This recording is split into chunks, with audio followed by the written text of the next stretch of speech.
And welcome back students. हम लोग पढ़ रहे थे सीजी बोर्ड क्लास 10 साइंस का chapter second derivatives of hydrocarbon. इससे पहले वाले वीडियो में हम लोग इसके सामने का पोर्शन पढ़े जहाँ पे हम लोग इंट्रोडक्शन देखे कि ऑर्गेनिक कंपाउंड्स क्या होते हैं एंड फंक्शनल ग्रुप्स क्या होते हैं। अब आज हम लोग पढ़ेंगे अबाउट एल्कोहल्स। एल्कोहल्स क्या है? तो जब किसी भी एल्किल ग्रुप में जो भी फंक्शनल ग्रुप है वो OH प्रेजेंट हो, ठीक है, एल्किल ग्रुप के साथ में OH अटैच्ड हो, तो जो कंपाउंड फॉर्म होता है उसको एल्कोहल या फिर एल्किल एल्कोहल या फिर एल्कनॉल बोलते हैं। ये जो एल्कोहल्स हैं वो एक्चुअल में हाइड्रोक्सिल डेरिवेटिव्स हैं हाइड्रोकार्बन्स के। मतलब जो भी कोई हाइड्रोकार्बन है उसमें से हाइड्रोजन को आपको रिप्लेस करके वहाँ पे OH ऐड कर देना है। इसीलिए इस लेसन का नाम है डेरिवेटिव्स ऑफ हाइड्रोकार्बन, क्योंकि हम लोग हाइड्रोकार्बन्स को डिटेल में पढ़ चुके हैं। लेकिन अब उसी हाइड्रोकार्बन में से जो हाइड्रोजन एटम्स हैं उनको रिप्लेस करके उसकी जगह पे दूसरे ग्रुप्स को ऐड करना है, तो जो भी सब्सटेंस बनेगा वो उसका डेरिवेटिव होगा। तो वैसे ही यहाँ पे जो एल्कोहल है वो हाइड्रोक्सिल डेरिवेटिव है हाइड्रोकार्बन का। नॉमेनक्लेचर देखते हैं तो IUPAC नॉमेनक्लेचर पढ़ना है हम लोग को, जहाँ पे IUPAC stands for international union for pure and applied chemistry. तो जब भी हम लोग एल्कोहल्स का नेमिंग करेंगे तो वो जिस भी हाइड्रोकार्बन से फॉर्म हुआ है उस हाइड्रोकार्बन का जो सफिक्स ई होगा उसको रिप्लेस कर देंगे हम लोग सफिक्स OL से। जैसे यहाँ पे एग्जाम्पल से हम लोग समझ सकते हैं, मान लो जो भी हम लोग एल्कोहल बनाए वो मीथेन से बना था, तो यहाँ पे पेरेंट हाइड्रोकार्बन हो गया मीथेन। इस मीथेन का ई आपको एलिमिनेट कर देना है और ई की जगह पे आपको OL ऐड कर देना है, तो मीथेनॉल हो जाएगा। अगर इथेन था तो इथेन में से ई हटाएंगे और OL ऐड करेंगे तो इथेनॉल हो जाएगा। सेम वैसे ही जैसे प्रोपेन है तो प्रोपेन से यहाँ पे प्रोपेनॉल फॉर्म होगा। फॉर्मूला लिखने बोल रहा है ना, तो मीथेन में सिंगल कार्बन था, इथेन में आपको दिख रहा है 2 कार्बन हो गया, तो प्रोपेन में 3 कार्बन हो जाएगा। इसका फॉर्मूला हो जाएगा CH3 CH2 then again CH2 and then OH। And उसके बाद फिर यहाँ पे दिया है ब्यूटेनॉल बन रहा है, मतलब किससे बना है वो ब्यूटेन से, तो ब्यूटेन से ब्यूटेनॉल बनेगा। और सेम यहाँ पे अब उसका फॉर्मूला लिखोगे तो पहले CH3 लिखना, फिर CH2 को 3 बार लिखेंगे हम लोग, क्योंकि टोटल यहाँ पे हम लोग को 4 कार्बन एटम्स चाहिए। एंड उसके बाद लिखेंगे OH, तो फॉर्म हो जाएगा ब्यूटेनॉल।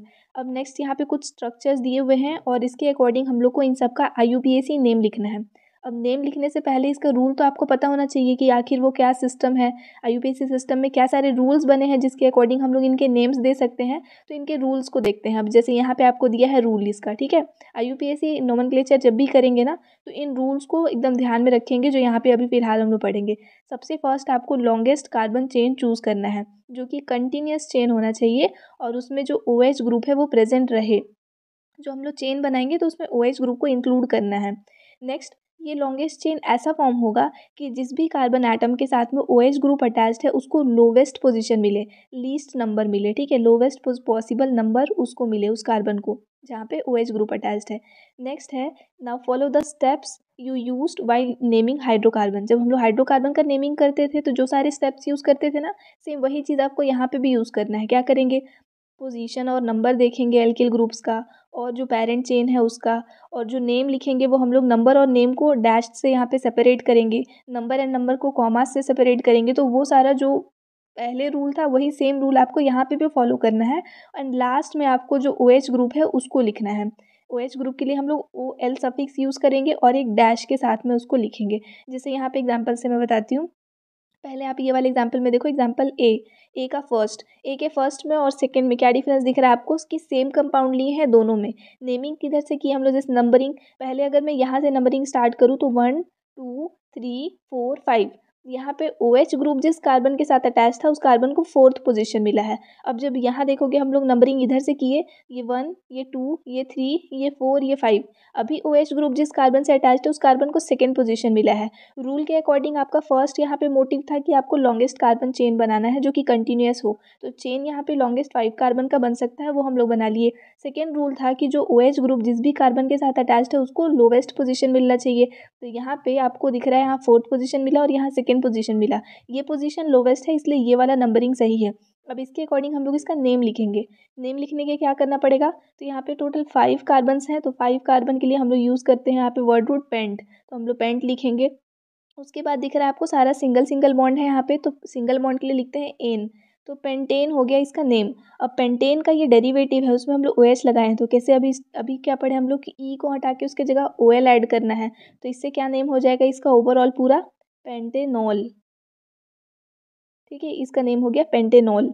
अब साथ में देखोगे आपकी ये जो सेकंड कार्बन था इसके साथ OH लगा है, तो पोजीशन भी बताना है हम लोग को। पोजीशन कहाँ पे बताएंगे अब हम लोग? तो पोजीशन बताने के लिए आप ये जो पेंटेन लिखे हैं इसके बाद सेकेंड पोजीशन पे OH ग्रुप लगा है, इसलिए पेंटेन 2 ऑल लिखेंगे। ठीक है, इस टाइप से हम लोग इसका नेमिंग करते हैं। तो ये तो हो गया ये। अब जो हम लोग फर्स्ट वाले पेज में देखे थे, यहाँ पे सबका नेम आपको लिखना है। तो ये जो फर्स्ट वाला कंपाउंड है वो वही है, दिख रहा है आपको, पेंटेन 2 ऑल है। अभी जब ये वाले कंपाउंड को देखोगे तो सेम वही OH ग्रुप जो यहाँ सेकेंड कार्बन के साथ था वो अब यहाँ पे थर्ड कार्बन के साथ आ गया है। तो इसका नेम क्या हो जाएगा, पेंटेन। अभी जैसे पढ़े थे वही है, पेंटेन इस बार थर्ड पोजीशन पे है तो 3 ऑल। ठीक है, पेंटेन 3 ऑल हो जाएगा। नेक्स्ट देखो, जब ये वाले में आप देखोगे तब यहाँ आप देखो तो ये जो OH अटैच्ड है वो इस कार्बन से है, तो इस कार्बन को आप फर्स्ट पोजीशन दिए, इसको सेकेंड, इसको थर्ड। इसके बाद आप ऊपर जाएंगे तो इसको भी 4 लिख सकते हैं या फिर इसको भी 4 लिख सकते हैं, दो में से किसी एक को लिखना है। तो हम लोग क्या करते हैं, स्ट्रेट आ जाते हैं, इसको फोर्थ पोजीशन दे देते हैं। ये आपका लॉन्गेस्ट चेन बन गया। इस चेन में ये इंक्लूड नहीं हुआ, तो जो चेन में नहीं इंक्लूड हुआ है उसको हम लोग क्या लिखते हैं, सबसे पहले लिखते हैं। कितना है, ये सिंगल कार्बन वाला है, तो इसके लिए क्या लिखेंगे हम लोग, मीथ। सफिक्स इसका मीथ हो जाएगा, METH प्रीफिक्स, सॉरी। और क्योंकि ये डेरिवेटिव है तो फिर उसमें YL यूज़ करते हैं। ये सारा नेमिंग जो है वो हम लोग स्टार्टिंग में ही पढ़ चुके हैं ना, 9th क्लास में आप पढ़े थे, उसको रिकॉल करना। तो यहाँ पे क्या किया हम लोग, इसका प्रीफिक्स लिखते हैं मिथाइल। उसके बाद अब कितने कार्बन बने चेन में, तो टोटल 4 कार्बन आया, तो 4 कार्बन के लिए लिखते हैं ब्यूटेन। एंड उसके बाद देखो पोजीशन देखो OH का, तो फर्स्ट वाले कार्बन से अटैच है, तो हम लोग 1 ऑल भी लिख सकते हैं या फिर डायरेक्टली इसको ब्यूटेनॉल लिख सकते हैं। जब पोजीशन फर्स्ट रहता है तो वहाँ पे आप पोजीशन नहीं भी लिखोगे, मतलब नंबरिंग नहीं करोगे तो भी करेक्ट है। उसके बाद देखते हैं नेक्स्ट वाले को, अब डी कंपाउंड। इस कंपाउंड में आपको क्या दिख रहा है, लॉन्गेस्ट चेन देखेंगे अगर ना, तो ये कार्बन जिसके साथ OH अटैच्ड है, तो ये फर्स्ट कार्बन, इसके बाद ये सेकेंड कार्बन और ये थर्ड कार्बन। ये दो चीज़ें जो हैं वो चेन में नहीं आएंगे। चेन में नहीं आए तो दोनों सब्स्टिट्यूएंट है, और कहाँ पे है, तो दोनों सेकेंड पोजीशन पे। अच्छा हाँ, यहाँ वाले पे मैं पोजीशन नहीं लिखी थी ना, इसका नेम आप क्या लिखे, मिथाइल ब्यूटेन 1 ऑल या फिर मिथाइल ब्यूटेनॉल। तो इसमें आप क्या ऐड करना है कि मिथाइल जो है वो सेकेंड, सॉरी यहाँ से थर्ड कार्बन पे लगा था, तो 3 मिथाइल ब्यूटेनॉल। ठीक है, इसका नेम आपका रहेगा 3, उसके बाद मिथाइल और उसके बाद ब्यूटेनॉल, फर्स्ट वाले का, ये कंपाउंड बी का।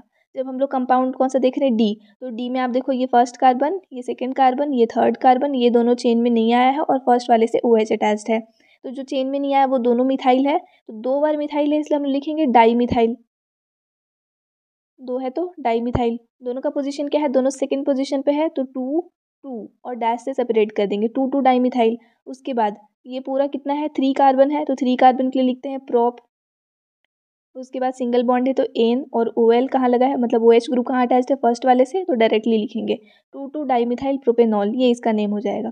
ठीक है स्टूडेंट्स, लेकिन अब क्या देखेंगे हम लोग, यहाँ से आपको क्या समझ में आया पूरे स्ट्रक्चर्स में, कि जो स्ट्रक्चर A और C है वो दोनों जो है उसमें मॉलिक्यूलर फार्मूला सिमिलर है, लेकिन जो कार्बन एटम है जिसके साथ OH ग्रुप अटैच था उसका लोकेशन अलग है, मतलब डिफरेंट डिफरेंट कार्बन एटम के साथ में OH ग्रुप अटैच था। तो ऐसे कंपाउंड्स को हम लोग पोजिशनल आइसोमर्स बोलते हैं। यहाँ पे आपका डेफिनेशन हो जाएगा, compounds whose molecular formula is same but which differ with each other in the location of the functional groups और on in the carbon chain are called positional isomers. जैसे यहाँ पे देखो A और C की बात हो रही है ना, तो इस वाले स्ट्रक्चर फिगर में देखो आप A और C को कंपेयर करो। OH ग्रुप जिस कार्बन से अटैच्ड है वो डिफरेंट है, यहाँ सेकेंड कार्बन से अटैच था, यहाँ थर्ड कार्बन से अटैच था, तो पोजीशन चेंज हुआ था OH ग्रुप का, इसलिए इसको बोल रहे हैं पोजिशनल आइसोमर्स। आइसोमर्स तो याद होगा ना क्या होता है, वो सारे कंपाउंड जिसके मॉलिक्यूलर फार्मूला सेम हो लेकिन स्ट्रक्चरल रिप्रेजेंटेशन अलग हो गया। तो स्ट्रक्चरल फार्मूला दोनों का अलग है, हम लोग को दिख रहा है, और कैसे अलग है, तो पोजीशन वाइज अलग है, इसलिए पोजिशनल आइसोमरिज्म। और वहीं पे सेम देखो बी और डी में हम लोग को दिखेगा क्या, कि जो चेन कार्बन चेन है उसमें 2 मॉलिक्यूल्स जो हैं वो डिफरेंट है, मतलब कि यहाँ पे जैसे अरेंजमेंट आपको क्या दिख रहा है कि मॉलिक्यूलर फार्मूला तो सेम है, लेकिन ईच दोनों में क्या डिफरेंस दिख रहा है हम लोग को, अरेंजमेंट ऑफ कार्बन चेन, इसको बोलते हैं चेन आइसोमेरिज्म। कार्बन चेन का अरेंजमेंट डिफरेंट है। यहाँ पे देखो ये स्ट्रेट चेन था, यहाँ दिख रहा है तो ब्रांचिंग है, इस वाले में और ज़्यादा ब्रांचिंग है, तो ये सारे जो है वो चेन आइसोमर्स है। अभी आपको बी और डी को कंपेयर करने बोला है, तो देखो OH ग्रुप जो है वो दोनों में ही फर्स्ट पोजीशन से ही अटैच्ड है, दोनों फर्स्ट पोजीशन से ही अटैच्ड है, लेकिन यहाँ पे आपको दिख रहा है ये स्ट्रेट चेन है, इसमें सिंगल ब्रांचिंग है, सिर्फ यहाँ पे एक ब्रांच प्रेजेंट था, और इस वाले में देखो कि 2 ब्रांच प्रेजेंट है, तो ब्रांचिंग अलग अलग हो जा रहा है, चेन जो है वो स्ट्रेट है या फिर ब्रांच्ड है, तो चेन अलग अलग है, इसलिए इसको बोल रहे हैं चेन आइसोमेरिज्म। फिर यहाँ पे क्वेश्चन दिया है, right the name of the compound having hydroxyl group and 2 having hydroxide group. 2 compound जिसमें हाइड्रोक्सिल ग्रुप प्रेजेंट है और 2 कंपाउंड जिसमें हाइड्रोक्साइड ग्रुप प्रेजेंट है। डिफरेंस हम लोग देखे थे जस्ट कि हाइड्रोक्सिल और हाइड्रोक्साइड में क्या डिफरेंस है, पार्ट 1 में हम लोग पढ़े थे। हाइड्रोक्साइड ग्रुप प्रेजेंट है किसी भी चीज़ में, दैट मीन्स वो क्या है, जैसे सोडियम हाइड्रोक्साइड या मैग्नीशियम हाइड्रोक्साइड, ये इसका एग्जाम्पल हो जाएगा। लेकिन हाइड्रोक्सिल ग्रुप बोल रहे हैं मतलब अल्कोहल्स के एग्जाम्पल देने हैं, तो आप मिथेनॉल, इथेनॉल, ये एग्जाम्पल लिख दो यहाँ पे। उसके बाद दिया है right the IUPAC name of the given compound, ये जो कंपाउंड दिया है इसका IUPAC नेम देखने। तो यहाँ आपको दिख रहा है 4 कार्बन है, 4 कार्बन है और सेकेंड वाले कार्बन के साथ में OH अटैच्ड है, क्योंकि इसको लोवेस्ट पोजीशन देना है तो हम लोग काउंटिंग यहाँ से करेंगे, ये 1, ये 2, ये 3 और ये 4th कार्बन। तब उस केस में आपको क्या दिख रहा है कि 4 कार्बन वाला है तो ब्यूट लिखेंगे 4 कार्बन के लिए, सिंगल बॉन्ड है तो एन, और जिस वाले कार्बन के साथ OH लगा है वो सेकेंड कार्बन है इसलिए 2 ऑल, ब्यूटेन 2 ऑल है इसका नेम। उसके बाद right the structural formula of 2 methyl propane 1 all, इसका स्ट्रक्चर आपको बनाना है। नेम से स्ट्रक्चर बनाना ज़्यादा ईजी होता है, ठीक है। यहाँ पे आपको क्या देखना है सबसे फर्स्ट कि कौन सा वाला मेन, यहाँ पे कितने कार्बन हम लोग लगाएं, तो प्रोपेन लिखा है मतलब 3 कार्बन लगाए हैं तो आप 3 कार्बन्स बना लो। उसके बाद ये है 1 ऑल, मतलब फर्स्ट कार्बन के साथ में आपका OH अटैच्ड है, फर्स्ट कार्बन से OH अटैच कर दो। उसके बाद दिया है 2 मिथाइल, मतलब फर्स्ट के बाद सेकेंड वाले कार्बन के साथ आपको मिथाइल ग्रुप ऐड करना है, तो यहाँ पे आपका मिथाइल ग्रुप आ जाएगा, ठीक है। इसमें तीनों साइड हाइड्रोजन आपको अटैच करना है, ये मिथाइल ग्रुप हो गया। अब क्या बचा इस पूरे में, तो सिर्फ हाइड्रोजन लगाना है आपको, सारे कार्बन के 4 बॉन्ड्स बनाने हैं। तो ये वाले कार्बन का आपको दिख रहा है इधर सिंगल बॉन्ड है, 3 हाइड्रोजन इसमें लगा देना, तीनों साइड एक एक हाइड्रोजन इसमें लिख लेना, ठीक है। ऐसे लिखने में थोड़ा बनता नहीं है इसलिए आपको जो है स्ट्रक्चर उतना क्लियर नहीं दिख रहा होगा, लेकिन जब आप बनाओगे तो वो हो जाएगा। इसमें 2 कार्बन लगेगा ना, 2 हाइड्रोजन लगेगा, और इस वाले कार्बन के 3 बॉन्ड है तो बस एक साइड आप एक हाइड्रोजन लगाओगे, ये स्ट्रक्चर बन जाएगा आपका 2 मिथाइल प्रोपेन 1 ऑल का। नेक्स्ट बोला है right the structural formula of all possible isomers of C3H8O, 3 carbon और 8 हाइड्रोजन और सिंगल ऑक्सीजन यूज़ करके आप कितने आइसोमर्स यहाँ पे बना सकते हो। 3 कार्बन यूज़ करना है तो हम लोग ये 3 कार्बन ऐसे पहले स्ट्रेट लगाएंगे। इन 3 कार्बन्स में आपको क्या रखने हैं, तो इन बाकी के ग्रुप्स आपको ऐड करने। 8 हाइड्रोजन कैसे लगेगा, सारे कार्बन का आप पहले 4 बॉन्ड बना लो, पूरा ये 4 बॉन्ड हो गया। एक ऑक्सीजन लगाना है तो एक ऑक्सीजन हम लोग कहीं भी लगा सकते हैं, अगर यहाँ लगाएंगे तो इसके साथ एक हाइड्रोजन आपको रखना पड़ेगा। अब यहाँ पे आप हाइड्रोजन रख दिए, अब कितना बच रहा है आपके पास, हाइड्रोजन टोटल 8 रखना था ना, एक यहाँ पे रख दिए हो आप, अब कितना बचा है 7, तो 1 2 3 4 5 6 7, ये एक स्ट्रक्चर बन जाएगा, ठीक है। टोटल पॉसिबल आइसोमर्स बोला है तो ये एक आइसोमर हो गया। सेकेंड आप क्या कर सकते हैं, इसको इरेज करो, नेक्स्ट फिर से बनाओ 3 कार्बन, इस बार OH आप बीच वाले कार्बन के साथ में रख दो। अब बचा हुआ जितना भी बॉन्ड है वो सारे में हाइड्रोजन रखेंगे, तो 1 2 3 4 5 6 7, ये हुआ, तो ये दूसरा स्ट्रक्चर बना। तीसरे स्ट्रक्चर में आप क्या करोगे कि ये जो OH वाला ग्रुप था वो इस कार्बन के साथ रख दोगे, लेकिन हम लोग एक बार यहाँ से तो रखे तो नंबरिंग यहीं से किए, अब अगर यहाँ रख दोगे तो नंबरिंग इधर से हो जाएगा, यानी नेम दोनों का सेम ही हो जाएगा। इसलिए 2 ही पॉसिबल आइसोमर्स हैं, एक जो हम लोग पहले बनाए और एक जो अभी आपको यहाँ पे स्क्रीन पे दिख रहा है। टोटल 2 आइसोमर्स पॉसिबल हैं, और क्या क्या है, तो एक है आपका क्या, मिथाइल 1 ऑल या फिर मीथेन 1 ऑल, और ये वाला आपका मीथेन 2 ऑल, 2 ही स्ट्रक्चर्स पॉसिबल हैं। नेक्स्ट है, अब यहाँ पे देखते हैं इंडस्ट्रियल मैन्युफैक्चर ऑफ इथेनॉल, यानी कि इथेनॉल को इंडस्ट्रीज में कैसे बनाया जाता है। इथेनॉल जिसको कि इथाइल एल्कोहल भी बोलते हैं, वो फर्मेंटेशन मेथड के थ्रू प्रिपेयर किया जाता है। यहाँ पे जो शुगर है उसको सबसे पहले सेपरेट किया जाता है शुगर केन से, ठीक है। शुगर केन का जूस जो है उसको क्रिस्टलाइजेशन कराते हैं जिससे शुगर अलग हो जाता है। अब थिक और येलो सिरपी सब्सटेंस जो है वो बचता है जिसको कि मोलासिस बोलते हैं।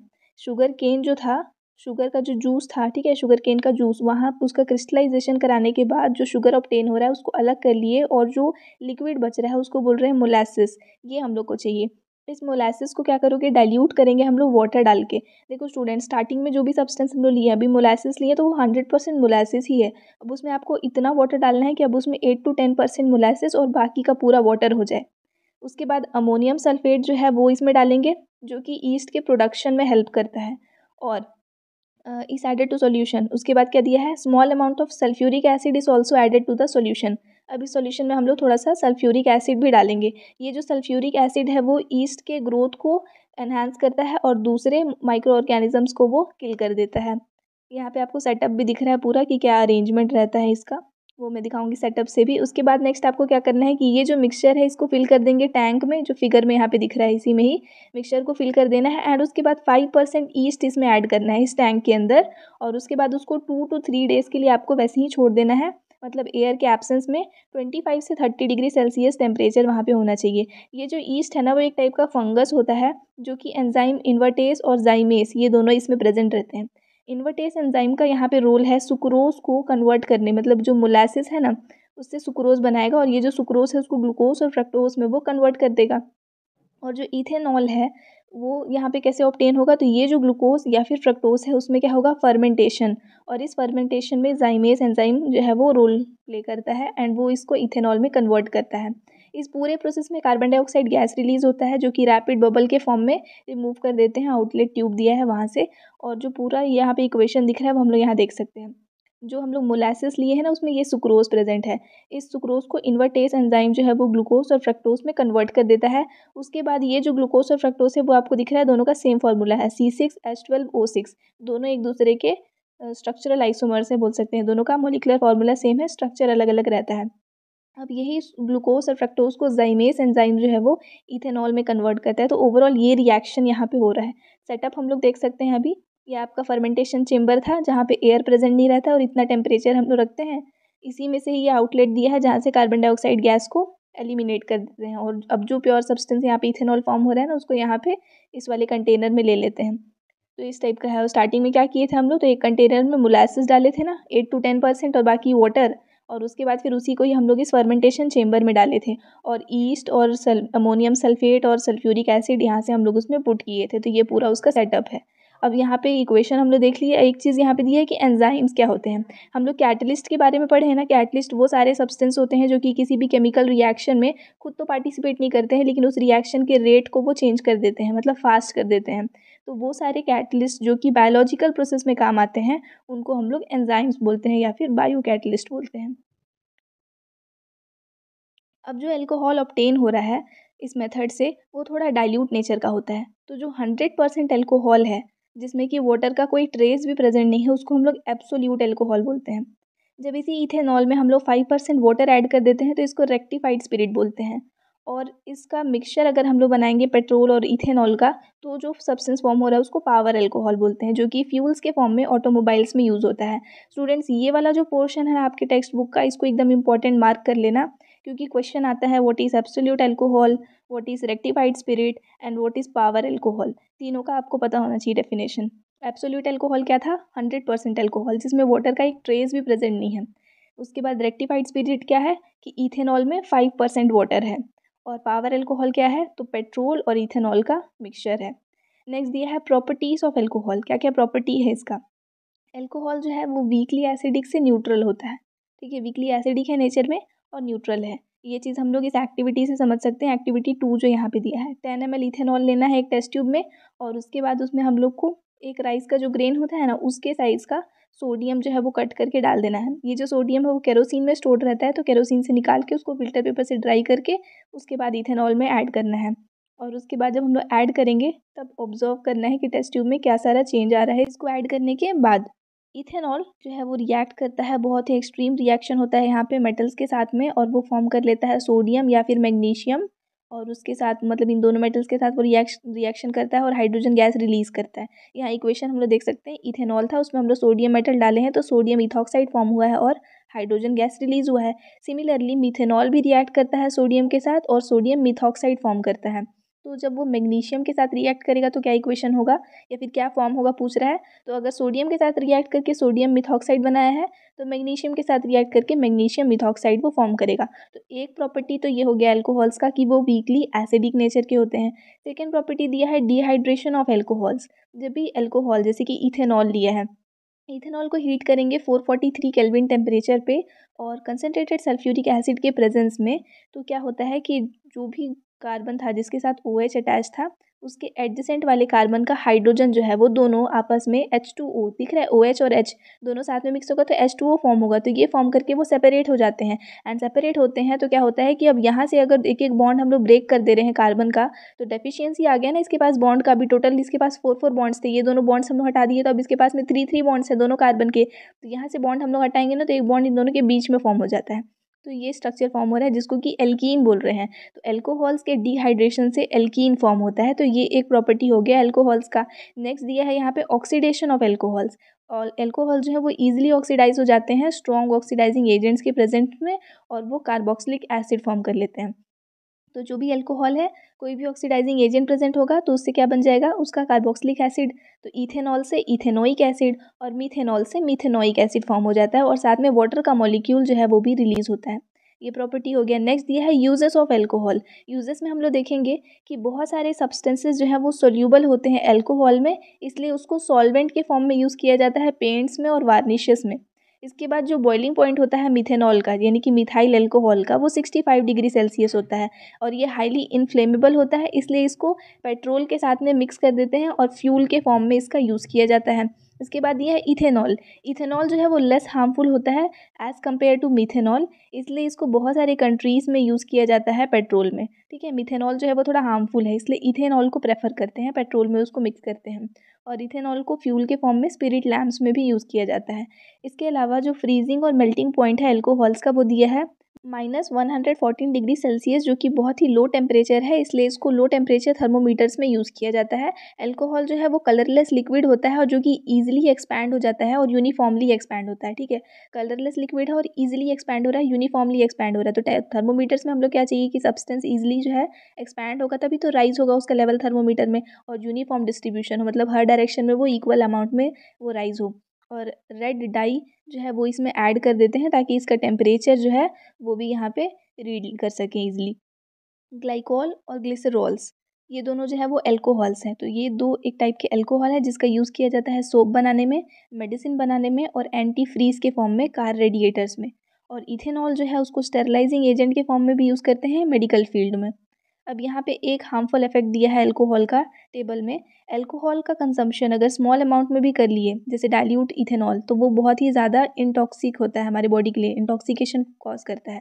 और लॉन्ग टर्म के लिए अगर अल्कोहल का कंजम्पशन किया जाए हाई क्वांटिटी में, तो वो हमारे वाइटल ऑर्गन जैसे कि हमारे लिवर को बहुत ज़्यादा अफेक्ट करता है।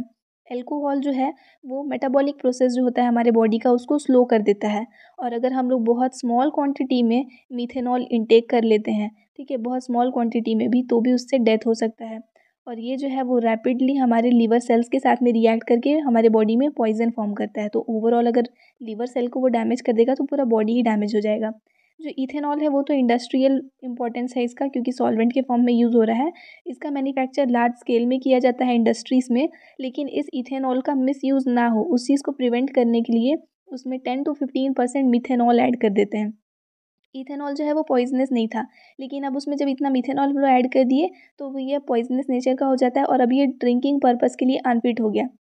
डाइस को भी ऐड करते हैं इसमें अल्कोहल्स में, ताकि उसको कलर दे पाएँ, जैसे कि ब्लू कलर, तो ताकि हम लोग उसको ईज़िली आइडेंटिफ़ाई कर पाएँ कि उसमें मिथेनॉल एडेड है, और इस मिक्सचर को ही मिथाइलेटेड स्पिरिट बोलते हैं। स्टूडेंट्स, यहाँ पे आपका कंप्लीट हो गया अल्कोहल। नेक्स्ट टॉपिक आता है आपका एल्कोनिक एसिड्स या फिर कार्बोक्सिलिक एसिड्स। तो इसके बारे में हम लोग नेक्स्ट वाले वीडियो में पढ़ेंगे। आई होप यहाँ तक आपको ये लेसन जो है वो समझ में आया। Thanks for watching. ये जो एल्कोनिक एसिड वाला जो वीडियो है, इसका लिंक अभी आपको, या फिर ये बोल लो कि ये जो वीडियो है वो आपको अभी स्क्रीन पे डिस्प्ले हो रहा होगा, आप यहाँ पे क्लिक करके देख सकते हैं। Thanks for watching and please to subscribe if you are new to our channel.